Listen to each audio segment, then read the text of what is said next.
Mesdames et messieurs, bonjour et bienvenue sur votre chaîne d'information en temps réel, l'actualité en Afrique et dans le monde en continu. Vous informer est notre mission car l'information vous place au sommet du monde.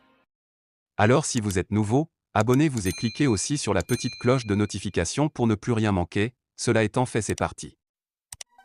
Avant de commencer la vidéo, nous tenons à rappeler que, les images utilisées dans toutes nos notes d'information sont à titre illustratoire. Nous vous invitons donc à rester poli et courtois dans l'espace commentaire au risque de voir votre commentaire tout simplement supprimé.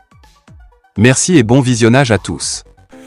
Mesdames, Mesdemoiselles et Messieurs, bonjour et bienvenue une fois de plus sur votre chaîne préférée FD News, votre chaîne d'information et d'actualité en temps réel.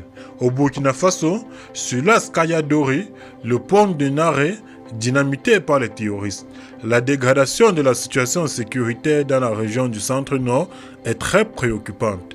En effet, les groupes armés terroristes semblent gagner du terrain de jour en jour malgré l'engagement et le dévouement des forces de défense et de sécurité, en abrégé FDS, et de volontaires pour la défense de la patrie, en abrégé VDP.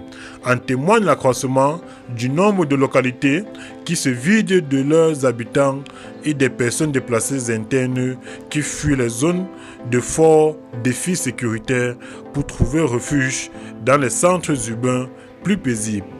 Nous sommes même tentés de nous demander si ceux qu'on surnomme les hommes armés non identifiés ou les hommes forts de la brousse n'ont pas décidé d'isoler les localités de l'intérieur du pays de Ouagadougou, la capitale politique. Enfin, de ralentir la montée en puissance de nos forces armées nationales.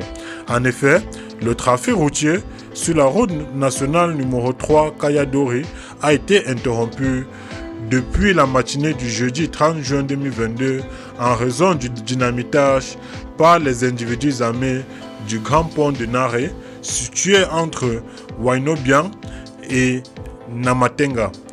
De nombreux véhicules de transport en commun de marchandises qui avaient quitté certaines localités du Niger et Dori ainsi que Ouagadougou et Kaya sont restés stationnés toute la journée dans les grands centres urbains.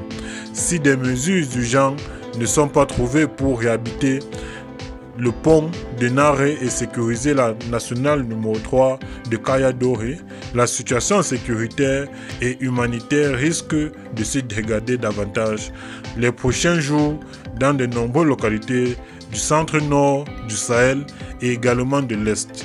Sur le même axe routier, la nationale numéro 3 de Kaya Dori, un camion semi-remorque couramment appelé 10 tonnes, chargé de produits de grande consommation pour des vivres et de bord duquel se trouvaient une dizaine de civils parmi lesquels les femmes, les enfants ont été la cible d'une attaque d'hommes armés dans l'après-midi du lundi 27 juin 2022. L'incident a eu lieu précisément dans le village de Kornéan et de Talé. Selon les informations, le dit véhicule avait quitté Kaya pour se rendre à Redgoula, une bourgade commerciale de la commune rurale du Bourom, province de Namatenga. La dizaine de civils tués, le camion et le chargement ont été incendiés. Deux occupants du camion, qui s'étaient fait passer pour des morts lors de l'attaque, ont pu rejoindre respectivement Kaya et Tougouri et recevoir des soins. Eh bien les amis, c'est ici que s'achève cette petite note d'information. Vous informer est notre mission. Eh bien, si vous êtes nouveau, abonnez-vous à notre chaîne et n'oubliez pas surtout d'activer la petite cloche de notification pour ne plus manquer à aucune de nos prochaines vidéos. Et n'oubliez pas aussi les amis de partager celle-ci à vos amis si vous l'avez trouvée notamment intéressante. Merci et bon visionnage à tous. Bye bye.